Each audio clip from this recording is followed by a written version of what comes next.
একবার ভগবান শ্রীকৃষ্ণ অর্জুনকে জিজ্ঞাসা করলেন, আচ্ছা অর্জুন, এই পৃথিবীতে সবচেয়ে বড় কে?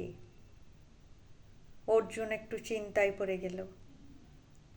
তারপর কিছুক্ষণ চিন্তা করার পর বলল, সবচেয়ে বড় হলো পৃথিবী।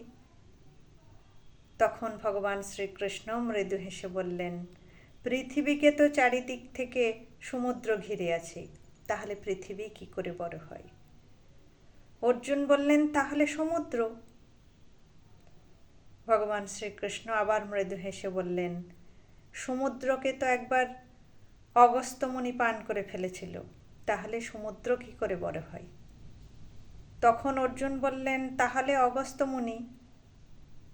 ভগবান শ্রীকৃষ্ণ আবারও মৃদু হেসে বললেন, অগস্ত্যমুনি তো আকাশের কোণে একটা তারা হয়ে রয়েছেন, তাহলে তিনি কি করে বড় হলেন? তখন অর্জুন আবার বলল, তাহলে আকাশ। ভগবান শ্রীকৃষ্ণ আবারও মৃদু হেসে বললেন, বামন অবতারে আকাশকে তো আমি পায়ের তলায় রেখেছিলাম, তাহলে আকাশ কি করে বড় হয়? তখন অর্জুন বললেন, তাহলে আপনিই সবচেয়ে বড় এই পৃথিবীতে। ভগবান শ্রীকৃষ্ণ মৃদু হেসে বললেন, না, আমি সবচেয়ে বড় নই।